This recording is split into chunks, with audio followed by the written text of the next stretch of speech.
Hello and welcome to another Let's Play Neverwinter. I'm actually going to revisit the Hunter Ranger, as I've made a few changes to this particular class since I had last played. Now, I think of importance is the fact that I've actually changed my Paragon path.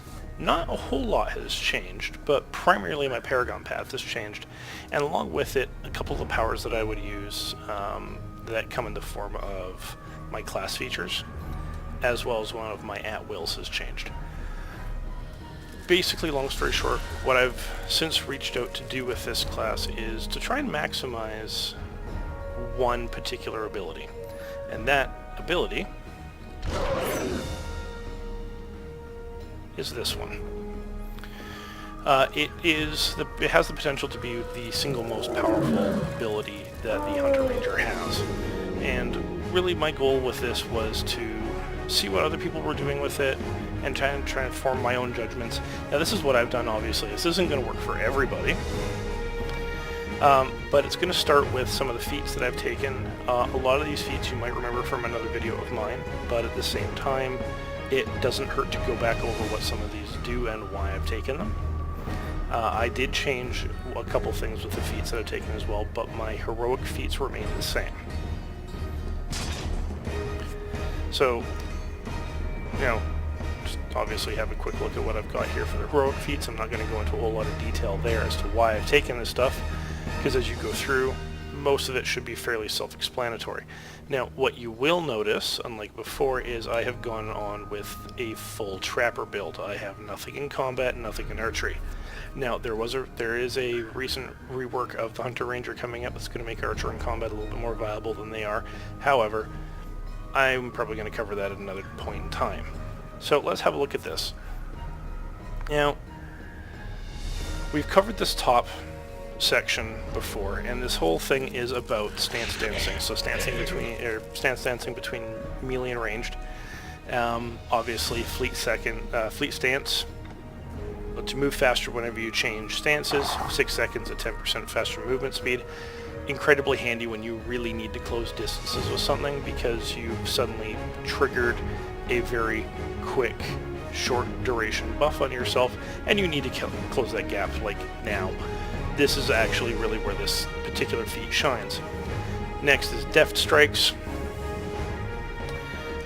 This actually also plays in with the whole aspect of the serpent, where using abilities in one stance buffs the abilities of another. This just makes those attacks, the first two attacks of your next stance, if you've gone to your full stacks, that much more powerful. Adds a straight 10% bonus to each one.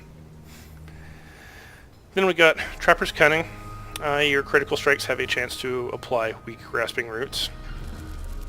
It's handy. I mean, it keeps people from closing distance on you too quickly, and since this is a crit heavy build, this will be happening fairly often. Next up we had Ancient Roots. Just, it lasts longer. Weak grasping roots and strong grasping roots. Now, strong grasping roots lasting longer is important, actually. Having a total of 5 seconds additional length on them, and this is because of the next feat. Now, I've covered this one before, but I can't get enough love for this particular feat. Thorned Roots. Right now, I have it set to my strong grasping roots. So remember, they now have a 5-second duration buff on them, of 200% of my weapon damage every second. Unless an enemy cannot be crowd controlled, then it immediately does 250% of my weapon damage, on top of the damage it would normally do when it hits the target, which is actually pretty high. And it's very handy. The capstone is Biting Snares. Now, when you apply Grasping Roots or Thorn Roots, you gain Biting Snares. Now, Thorned Roots is going to basically be pretty much every Grasping Roots you apply. Biting Snares causes your next stance shift to grant you Master Trapper, which regenerates 20% of your AP, increases your damage by 30%, and increases your control duration by 60% for 10 seconds. Now, this can only happen once every 10 seconds. In a prolonged fight, you will notice a difference. This will actually take your, like these abilities, these feats will take your plant growth from doing 45,000 damage to well over 100,000 damage a tick whenever the damage over time hits on it. And this isn't even the best that I've seen this class perform at. I've actually seen other players with a build similar to this do far, far more. So this can be a very monstrously powerful build if done right.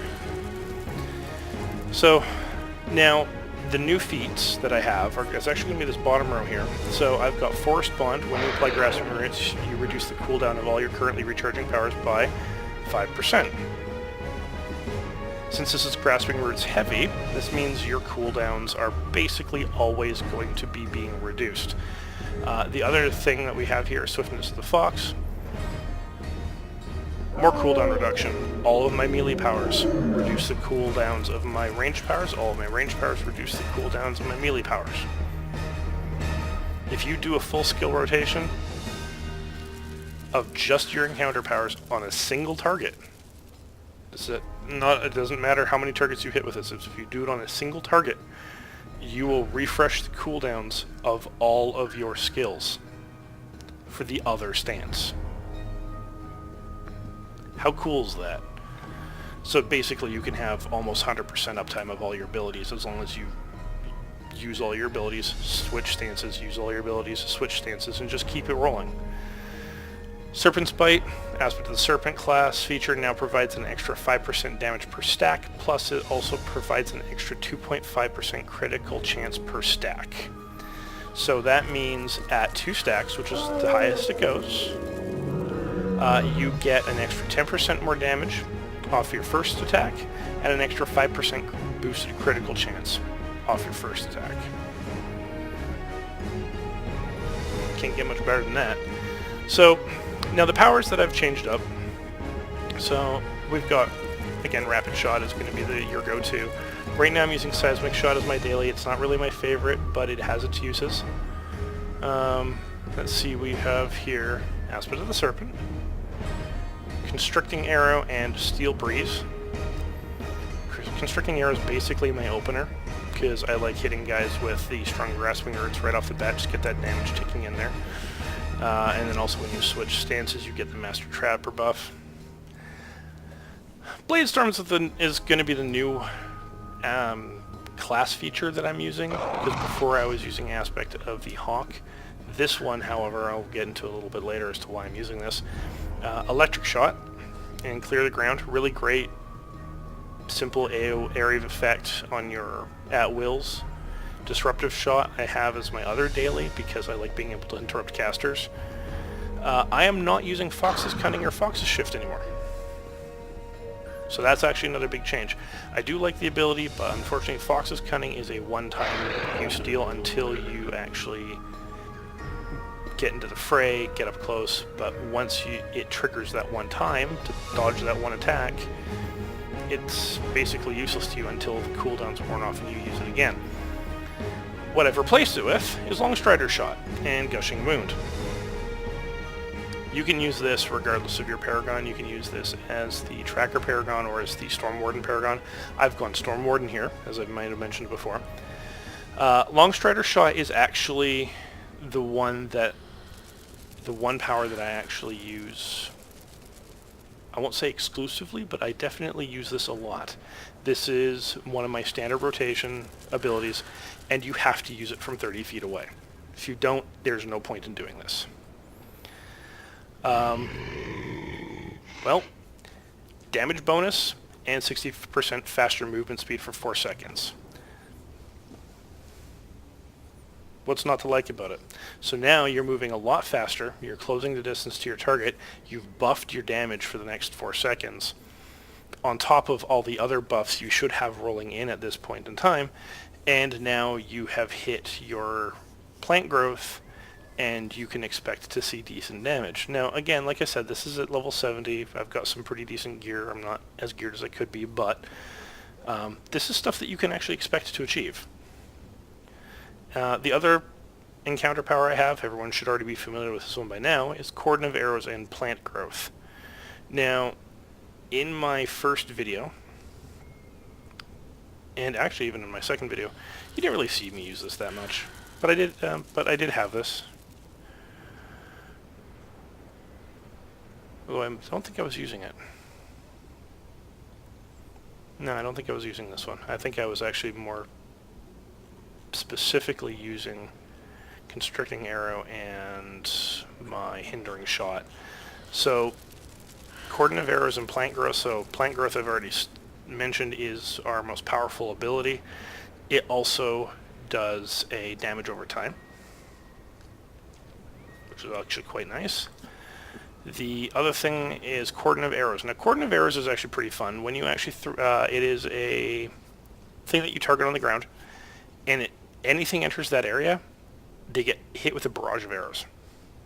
You can put 3 of these up on the ground at one time. If you happen to place it on top of a group of guys, it will pull them right into the center, lining them up perfectly for a lot of your other area of effect abilities. Take advantage of it. It's actually really useful. So that's the encounter powers, and the daily power I would probably replace Seismic Shot with is actually going to be Cold Steel Hurricane. I'll throw that in there right now. But I really wanted to get into Bladestorm. So Bladestorm lets us in an area of effect around us. We got a 25% chance to deal an extra, well, at max rank, 20% of my attack's damage in an area around me.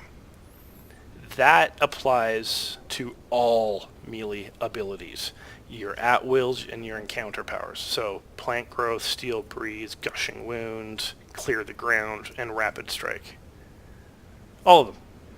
So it's really handy to have, because you are spending half of your time in melee stance and half of your time in range stance. So this is actually the reason why I've gone this way. Now, I don't really have a whole lot of time right now to demonstrate what this looks like in action right now, but I will actually do that for you, hopefully tomorrow, if I've got the time to do so, but at least it's going to be in short order. But these are the big differences between my previous build and this current build, and honestly, I love this build. I've been enjoying this thoroughly. So I encourage everyone to give this a try. It does go a little bit against the conventional wisdom of using things like Careful Attack and Hunter's Teamwork as being some of your main damage dealers from the tracker tree. But I think this is actually a really good alternative to that if you wanted to do something a little bit different. So hopefully this points everyone in the right direction. If they want to try something a little bit different, like I said, there is going to be a class rebalance coming up where they're going to be dealing with the ranged and melee combat specific trees. Might not be a bad idea to keep your eyes peeled on those. I will also be looking into those as well, just to see what's out there and how that changes this, if it changes it at all, and also just to kind of get a feel for them. So I shall have more videos out hopefully in the near future. Other than that, I hope the rest of you enjoy your evening or day, whatever it may be, wherever you are, and I hope to see you in game.